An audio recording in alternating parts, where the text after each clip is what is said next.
Okay, Lecrae, there's something I wanna say. You digging your music and how you give him all the praise. There's more than one way to skin a cat. With me, I may sing how I feel or sing a rap. I look forward to meeting you, showing love, giving dap, chatting about how we gonna take over the game and not give it back. I feel that the music today is getting whack. Why not? Because not what they saying is in fact. Just because they lyrics lack substance, you do the game justice. Since Christ is in your circumference, you spit abstract. Matter of fact, that's what the game need right now. And we should join forces. Lyrically draw portraits so they see the big picture to the Lord's fortress. We here to lead them to the kingdom. They hungry out there, we need to feed them. The word I heard you one of the best. So am I, but don't look at me as a threat. I come to connect. I'ma be singing back and forth Aretha Franklin at McDonald's Gospel Fest. Hope to see you there.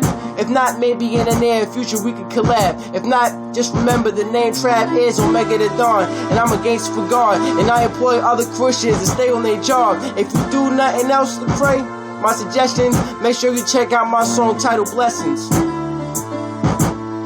UTE, Ugly Tycoon Entertainment, GFG, Gangster for God,